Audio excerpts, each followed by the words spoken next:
Hello and welcome back to the fifth episode of our series, Learning SketchUp. In this video, we'll learn about the group and the components. Also, I'm going to tell you how Move tool works in SketchUp. So let's start. Shortcut for Move tool is M, and this tool simply helps us to move things from one place to another in SketchUp.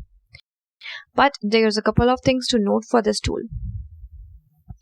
Firstly, if you have something selected before the tool is active, it will only move that one thing. For that, let's just select this face and try to move this around. Activate the tool. No matter where I click, I will only be able to move this face. Secondly, if I don't have anything selected and activate the tool, then I can actually select any face I want. Then just click and move.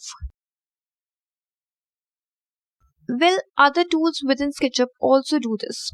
For example, push-pull tool.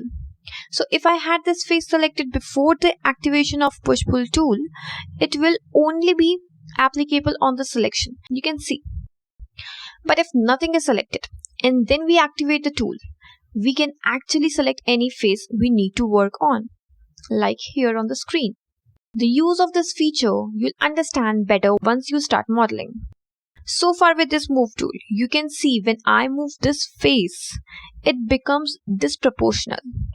What if we wanted to keep the cube as a whole?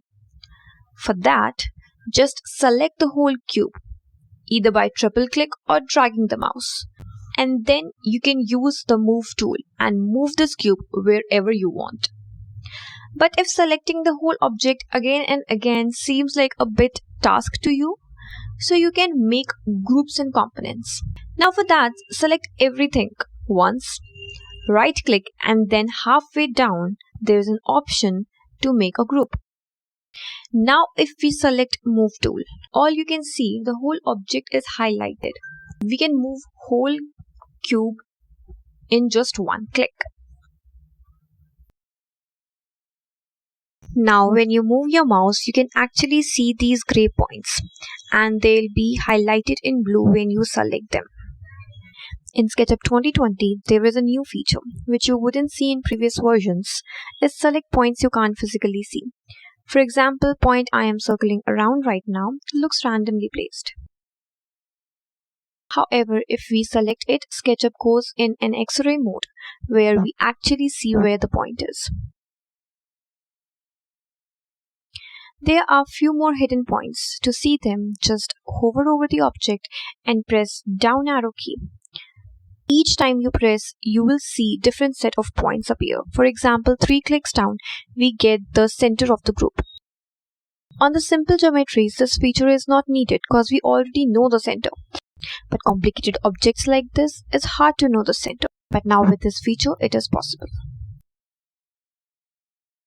Let's see what more a move tool can do.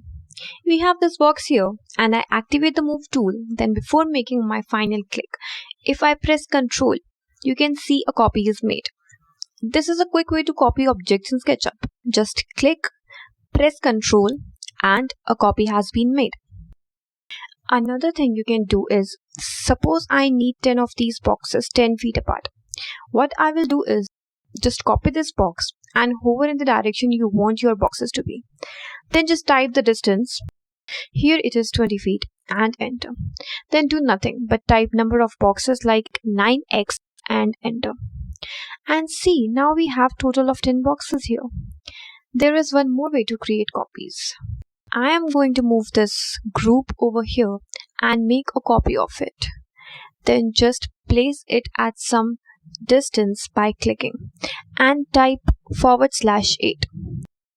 Then we'll have 7 copies evenly spaced between those boxes. Or even we can change number by typing /3 to create 2 copies, or maybe /9. Now let's understand more benefits of a group. Let me make few geometries to make you understand that. You can now see I have 2 objects.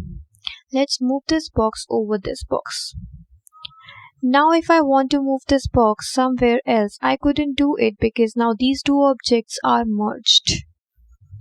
Now let me make this object a group first. Now when I place this object over the other and then try to move away, it stays as it is and nothing is ruined. Also, we can make groups within groups within groups. Let's make this also a group. Then just group these two together. Let's make more groups with the other objects. Now whenever we'll try to move this group, it will move all together because now it has become one entity. You can also ungroup them. Just right click on them and select explode. That's how you group and ungroup any object in SketchUp. Next is components. There are two major differences between a component and a group. Now I have this box. Let's make it a component. Right click and just above make group we have make component. In this pop-up, just give your component a name under definition. I'm going to name it box1 and create. So far it looks like a group, but it has some distinctive features. Firstly, if we right click, there is an option to save them. We can save them anywhere we want and have models readily available to import into any project once it's saved. Secondly, if any change is made in one component, it will change others too. To understand this, let me make multiple copies of this. Firstly, let me tell you, if you want to enter any group or component in work, just double click it and a dotted box will appear and you can make the necessary changes. Now since this is a component, any change I make to this one component, it will be changed in every component as you can see on the screen. But if I want to make change to one of them and not the others, just right click and select make unique. Now any changes made to this won't affect others. And if I make any changes to the others, it won't affect the unique component. That's all you need to know about the groups, components and a move tool. If you still have any doubt and want to connect with us, just go to the contact details given on the screen. Thank you for watching this video and now we'll see you in the next episode.